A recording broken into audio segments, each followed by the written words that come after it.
Hello, good evening, my dear fellow travelers, friends, and photographers. Chris Lee here. Welcome to my travel channels.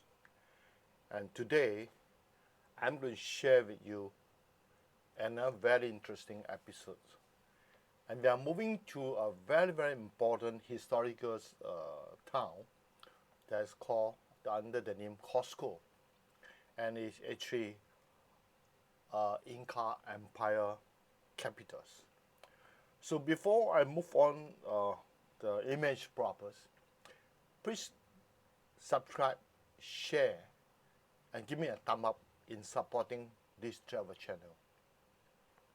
I launched these travel channels 9 months ago, and by today, I'm now sharing with you my number 40 episode of my travelogues, and this is the 6th episode of my travel journey to Peru.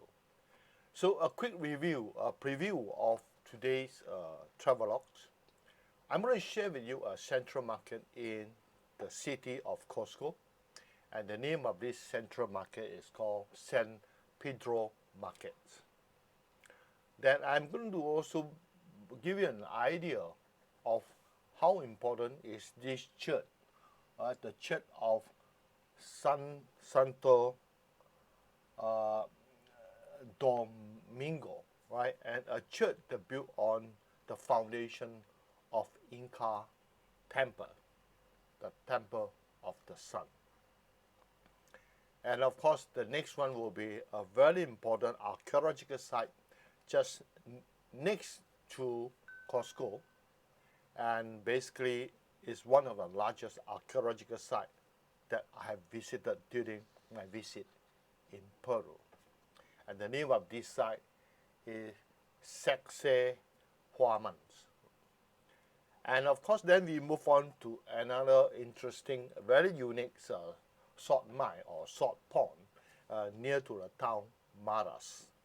And finally, we are moving on to another Inca archaeological site situated near the Maras town under the name More.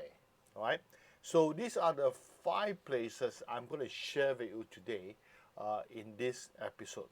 So let's go into the travelogues proper. Now a quick one. Peru is located in South America continents and at the location that highlighted in these world maps.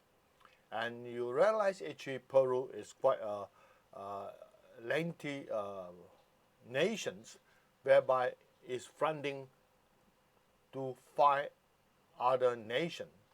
Basically, we have the Ecuador and also Colombia at the top.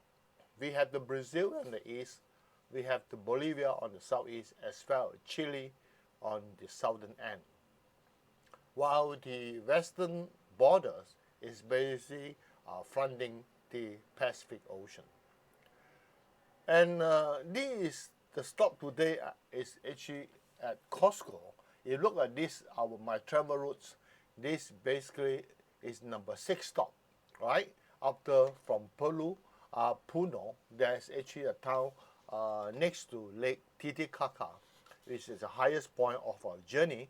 And you are now slightly descending from the 3,008 to about 3,005 meters above sea level. Equally considered quite a high altitude in our journey. So this is another closer view of how the journey we took from Lima. So we spent quite a number of nights in Cusco, as well as one night at the foothills of the Machu Picchu, right? So we also cover our journey, this famous Inca ruin, Machu Picchu. So Cusco have located at an altitude of 3,399 meters above sea level. And let's touch a bit some of the background of Cusco City.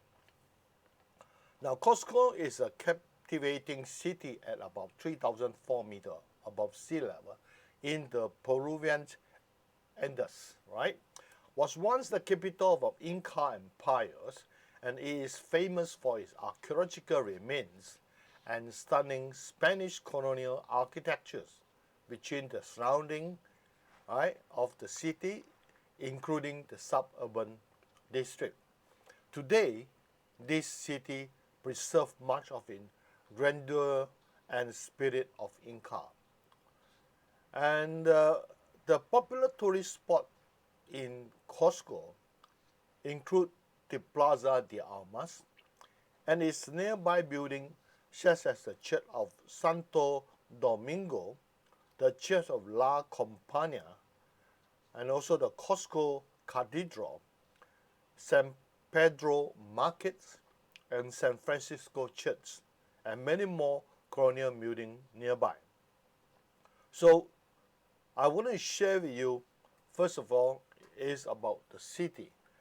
Now, this is actually the overall city view of this Cusco city or Cusco town, whichever you like to call it. And we stood it from the high ground at the northern section of Cusco. And the location of the viewpoint is exactly on the circle's red area. So actually the picture, the image that you saw just now is right taken from that spot.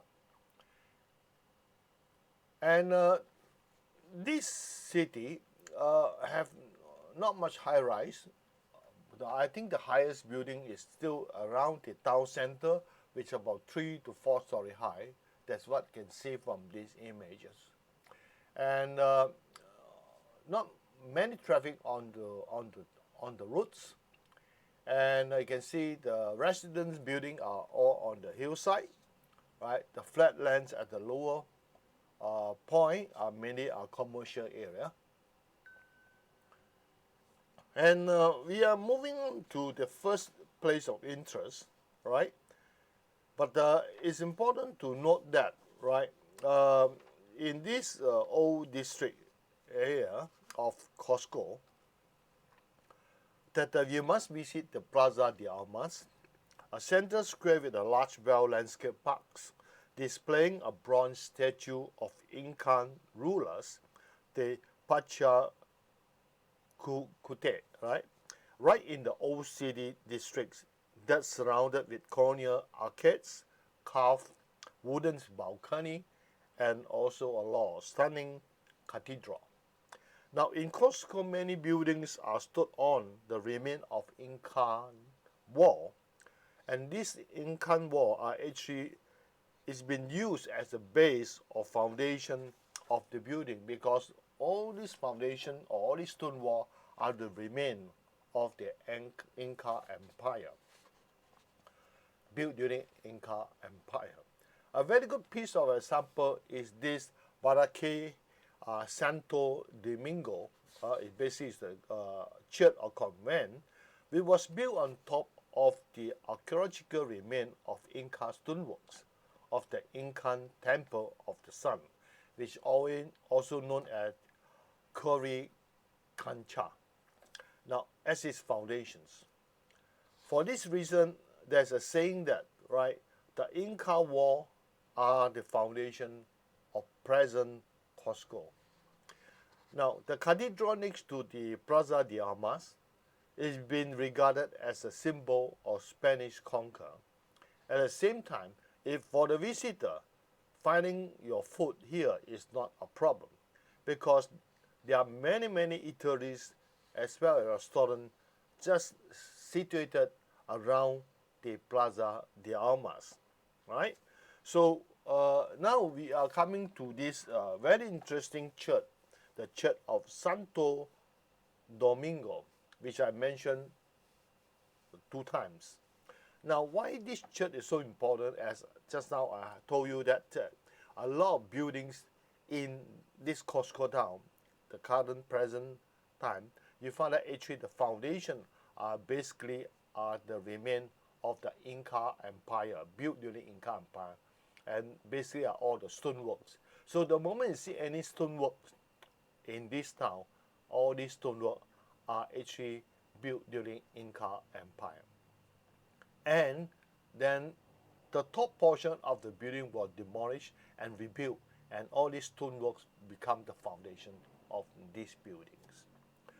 So, Church of Santo Domingo have no exceptions. So this Santo Domingo, Church of Santo Domingos, is also a convent, right, of the order of preachers in the city of Cusco. The church building built on the temple of the Coricancha, which was the largest temple of the Inca empires, used in the worshipping of the sun, which is also commonly known as the Sun Temple. The Spanish colonists, right, built the church of Santo Domingo on the temple sites by demolishing the temple and used its foundation for the cathedral. The construction took almost a century. So this is basically the external building facade of this church of Santo Domingo. And you can see the stone blocks, and the stone blocks belong to Inca era, and then all the brickworks above the stoneworks are built during the Spanish era.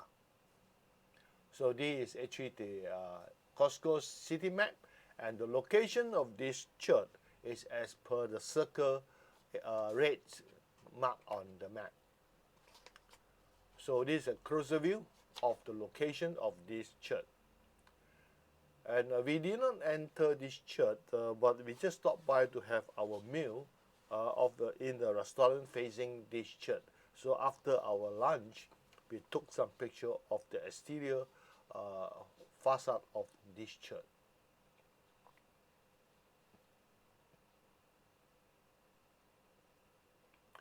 Then we move on to another important place of interest that you must visit, because I strongly believe that to get to know better of a place is not other than visit their markets, particularly the day market or the night market that visited by most of the locals. So this San Pedro market is most authentic and the largest market in Cusco. About Bosteros market, the famous vast variety of foods, range from the Eden's cheese to fruits and juice. The food exhibited here is a micro representation of authentic Peruvian cuisine. In this market, right, is a place where almost everything can be bought. Now, so let's have a view of this interior of the market. But before we enter to this market, we actually take a walk, quite a distance of walk from the Plaza de Almas to this market all the way uphill. So the location of this market is as per the area circled in red on this map. This is a much closer view. You can see the market took up the whole entire blocks of buildings. And actually, as we're walking toward this market, it is all the ways uphill because it's very, very hilly. In Cusco, there's not many flat lands. It's a hilly town or hilly city. As they come close to the marketplace, you can see a lot of vendors, right, mobile vendors, right, coming to sell their goods at the nearby street. And most of the street leading to this market are actually full of this mobile vendor.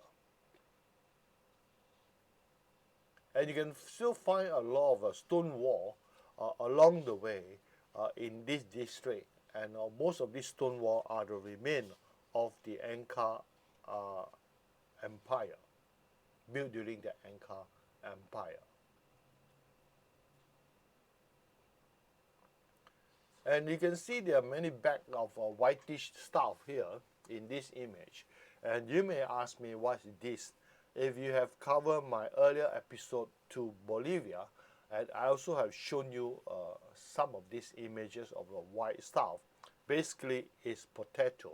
and they coated the potato with some form of preservative so as to ensure that this potato can keep for a longer time.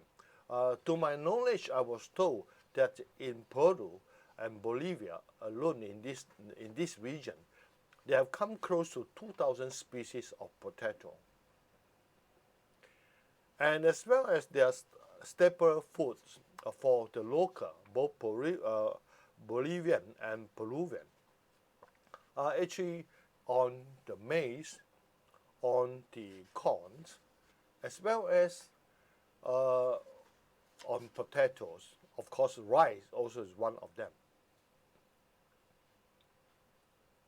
More straight view as we walk toward the markets, and this vendor was selling the goat or sheep head, and when I took a picture of her, she showed me this palm, her palm.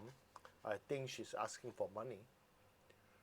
And this store are selling, I believe, is the turkey, right? And also the another shop that's selling pork and as well as some potato. But in this case, these potato are not coated with any preservative. And another vendor selling the guinea pigs. This is actually the cooked guinea pigs. A closer view. Inside the market, the San Pedro markets, the community are been well arranged and separated by different type at different locations, quite orderly, and it's quite clean and dry. And this is the street where all the fruit vendors are selling their local fruits.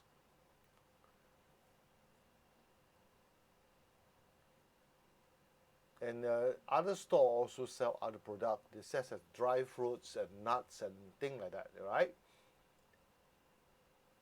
And also all the sundry items. It's quite a busy market, and quite a number of stores inside.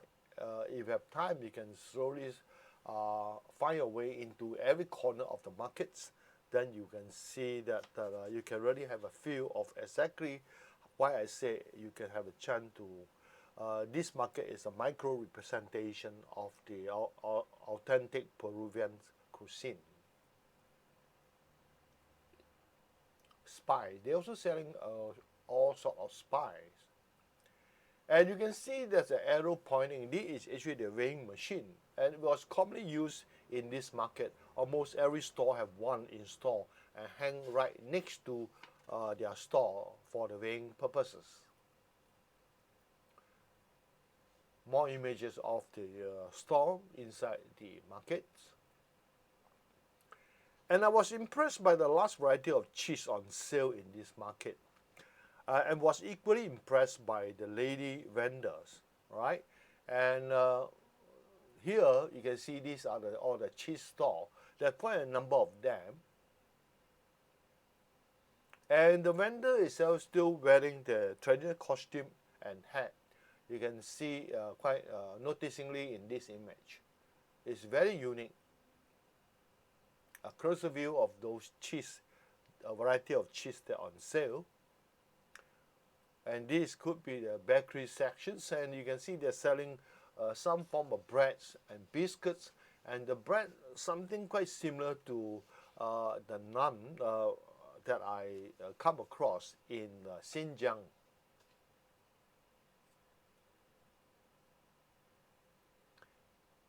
Right, and this section is selling the food, right? And you still can have some food to eat in this market. And this is where the section that I told you that I was impressed by this lady vendor. This vendor is selling a fresh fruit juice, right? And when they saw us, they are offer us a lot of charming smile, and trying to convince them to buy and drink some of their local drinks. And you can see the variety of a drink that they can produce and sell on this store. And while touching on the drink, I would like to introduce a very popular local drink. And the name of this drink called Chincha Morada. And I have actually have explained and give more detailed information about this local drink during my first episode of my introduction to Peru. So if you have not visited or viewed this episode, first episode of my visit to Peru, please do so, right? And this Chincha Morada is a refreshing traditional maize drink where the purple corn is the main ingredient of the drinks, right? Please try it. I did it and I did try and I like it very much. So this is a store where we took our lunch. And I have a chicken soup meal, and I quite like the taste. And now we move on to the first archaeological site in Cusco. It's also among the largest archaeological site in Peru. And the name of this archaeological site is Sacsayhuamans. All right. Now, before going to the image proper, let's go into some of the information pertaining to this historical site. Now, Sacsayhuaman is the Inca city door, right, and sited on the edge of a city outskirt on the north of Cusco. Now, it's a massive yet unmissable attraction in Cusco, stood at an altitude of 3,701 meters above sea level. Now, this ancient ruins was awarded the UNESCO World Cultural Heritage Site in the year 1983. And Cusco, being the historical capital of Inca Empire, and therefore this ancient ruins was built in the 15th century. But they are saying that this Sacsayhuamans, right, was built by a pre-Inca people by the name Quilci, or they call it Quilci people, during the 10th century, then rebuilt by Inca in the 15th century, right? So let's look at the image. As we go along, I'll share with you some of the very uniqueness of this Inca reign. Now you can see from the image there are three rows of terraced wall. This we have stood at quite a far distance, so you may not able to understand the magnitude of this wall. But as you go closer in my subsequent image, you should be able to see the size of this terrace stone wall. So the location is as what the area marked circle in red.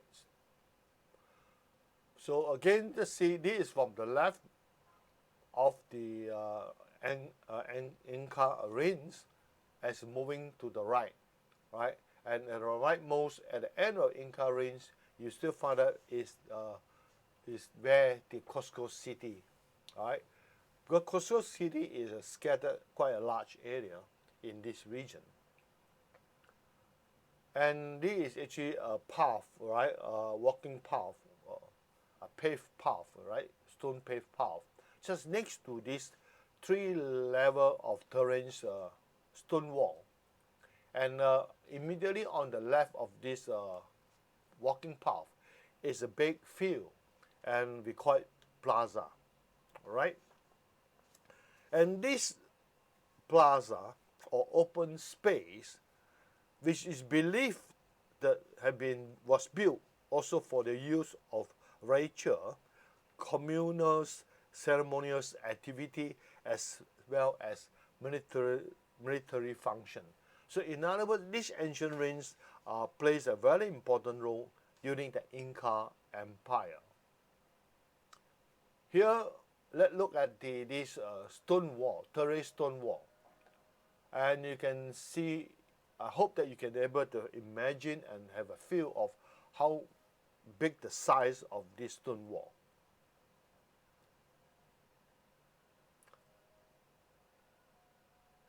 Now, a bit about this stone wall that make it so unique amongst others ancient ruins, Inca ancient ruins.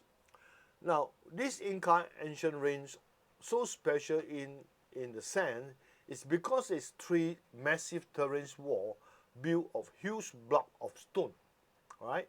Not only large in size, and it is amongst the largest used in these regions, but also the precision displayed in the cutting and stacking of these huge stone together without the use of any filling compound or adhesive. It is so well fitted, right, that almost impossible to stick a paper into the joint. Now, the largest stretch of the stone wall is about 400 meters long and of height 6 meters tall, right? The weight of these huge stone blocks estimate to weigh between 128 ton to 200 ton per piece. So you can now look at this stone wall as a much closer in the closer distance.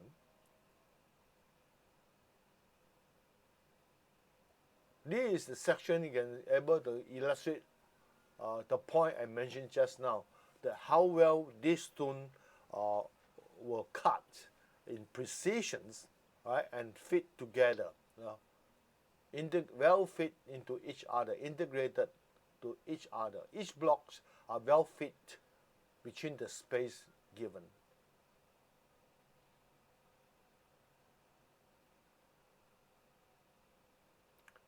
Of course, then this is only one section of the ancient ruins which actually attract the most attention.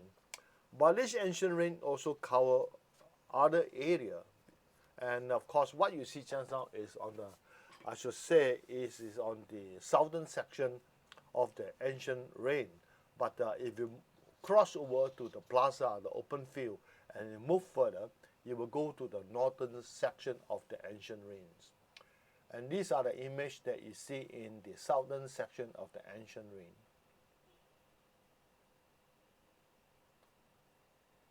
And in this southern section, ancient ruin, as I told you just now, if you stood at these ancient ruins, you're able to see oversee the Cusco city, and where the lookout point is at this next to this Christ statue, all right. And during a good weather, you could have a magnificent panoramic view of the Cusco city, which I already shared with you in my earlier image.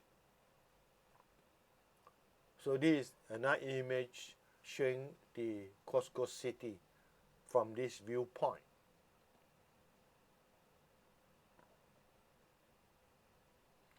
So from the open field, we then walk up to the northern section of this ancient ruins, and this is the stone step that leading us to the high ground again.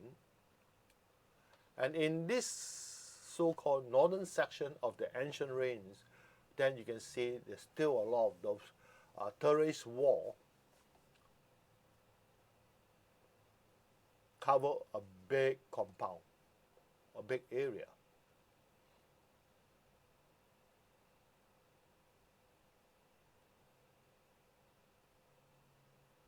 Of varying shape and size and height, and there are quite a number of them, and there are also a lot of rock outcrops found in this region.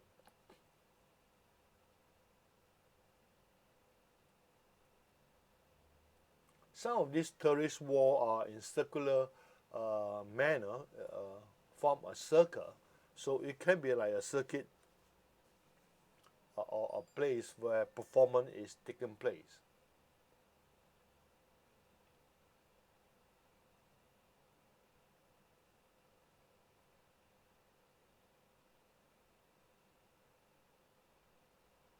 Many such remains can be found in the northern zone of this ancient ruin. And we also come across an underground passageway, and of course take up quite a small section of it, and as shown in this image.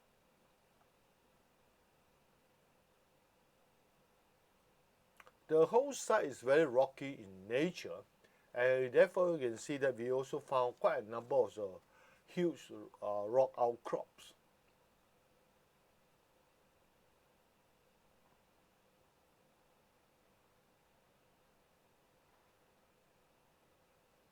And in one of the sections, we found these very smooth surface rock outcrops, and we realized that the local, particularly the kid, like to use it as a slide and having their fun in this place. And our tour mate also get younger, and they also locate one of the area whereby have the steepest and the highest these rock outcrops, and enjoy their slide as seen in this insert of this slide. So we move on. Now we're moving out of the Costco town, and we are going to visit another village, small little township of the name Maras. Now, before you go into the image proper, let's touch a bit about Mara town. The Maras is a remote small township located in the Secret Valley of Incas. It's just about 40 km north of Cusco City. Mara is well known to visitors due to evaporative salt pond or mine located not far from this township, which is about 4 km away, on the way to Urubamba, right? As well as the Moraes archaeological site, which is 10 kilometers away. So you look at the map here, the location is where the red arrow shown. So it's basically on the north western end of Cusco City. We are actually passing by this town for two reasons. One is that we are visiting the Mara Salt Pond. Secondly, we are visiting the Moray archaeological site, which is not far from this Maras township. And these images are all taken while on a moving bus, because we didn't stop by. It's nothing to see, it's just a passing by township on our journey. But we found that there are not many residents on the roads. Every street that the image that we took, we see from all my images, you hardly find any passing by or any people that's on the street.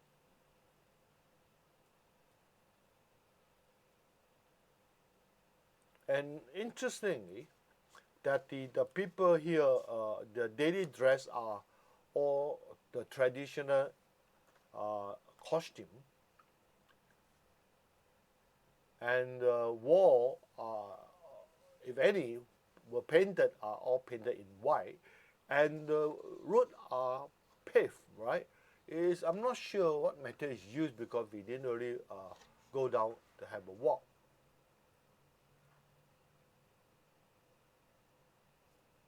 Hardly find any people in these townships during our visit.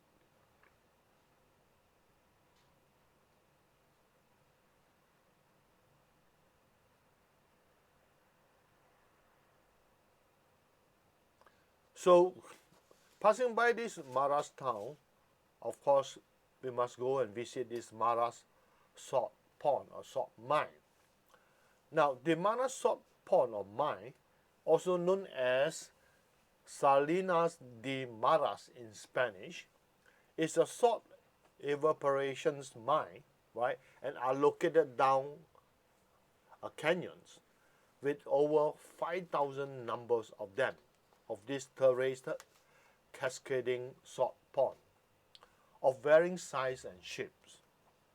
It's believed that this salt pond or mine have been in existence since the pre-Inca period, and of duration not less than 500 years.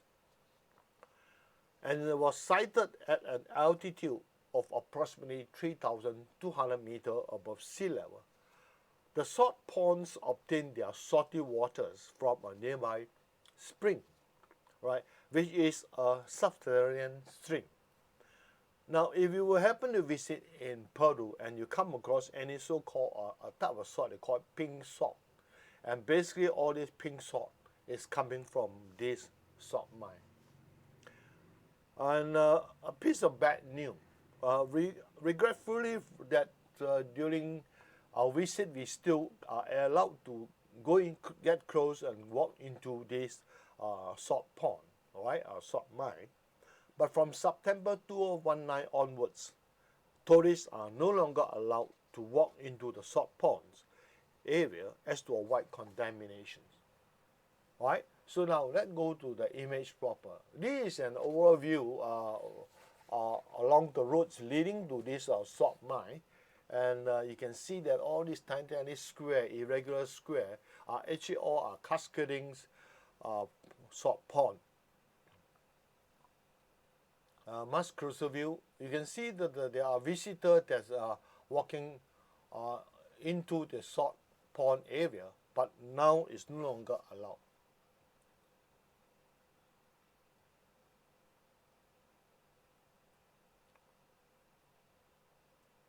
And the building in this image is where the entry point, you will enter from there.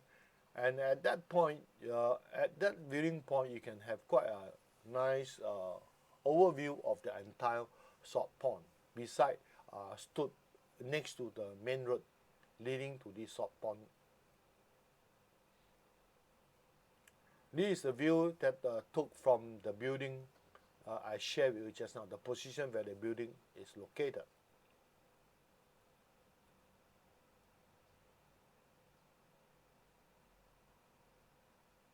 These images are taken on the roadside.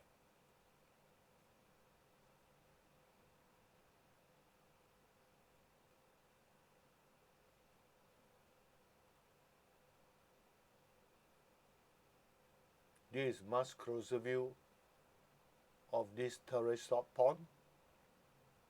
And we move on to another place of interest, and this is called the Moray Archaeological Site. And the location of Moray Archaeological Site is just after we passing through the Maras townships, and we go further. So Moray is an archaeological site in Peru situated approximately 50 km northwest of Cusco City on a high plateau, approximately 3,500 meters above sea level and west of the Maras village. Right? So you can see from the map here, the arrow pointed is the Maras Moray Archaeological Site. Now, the Moray is an unusual Inca range, consists of several terrace circular depressions. Basically, you look at the map here, there are 3 number of them. It was believed to have used as a laboratory breeding ground, or rather, we call it the seeding nursery, for a variety of crops, such as maize, potatoes, and so on, right? And those plants that found abundant in these regions. And the deepest depression is approximately 30 meters deep from the surface. And you can see from the map here, there are 3 number of them, and of varying size. And what we have visited, actually I have visited the largest one. The 2 smaller ones I did not go there because I was impressed by the landscape around this Moray Archaeological Site, which I will share with you in the subsequent images. So this is entry point to this Moray Archaeological Site. This is all the surrounding view. We have been blessed by good weathers.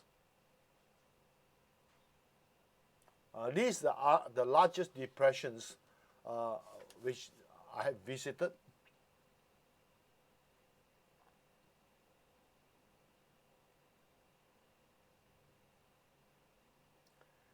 And why looking at the depression, let's go back the image there. And you may think that if you're during a heavy rain, so the water will flow downward. Will the lower section of this depression flooded? In fact, I would like to share with you some very interesting fact about this. That despite of any over so hundreds of years, not a single days that this circular depression was flooded, even during heavy storm. Now, it was believed that the underground drainage channel could have been installed, right, at the lowest level to drain off the excessive rainwater, right? So this explains why it's not ponded. And these are the surrounding view, the landscape around this Moray archaeological site, which I spent about half my time capturing the images around this area. Very, very beautiful. I'm so impressed. Our visit was happened during the spring, so we can see that their wildflowers are start blooming, right, on the field.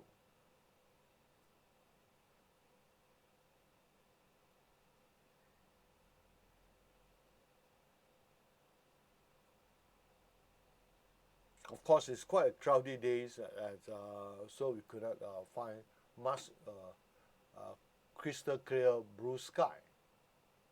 Okay, that will be the end of this episode on my sharing of the visit to Peru, that's episode number 6. Please stay tuned for 2 more subsequent episodes of my travel journey to Peru. If you like my travel channel, if you have been entertained, please support, subscribe, share, and give me a thumb up. And for all my friends here, I wish you strong and healthy during these pandemics. I hope to see you again in the coming episodes. And please support my travel channel. And thank you for staying until this hour with me. And bye.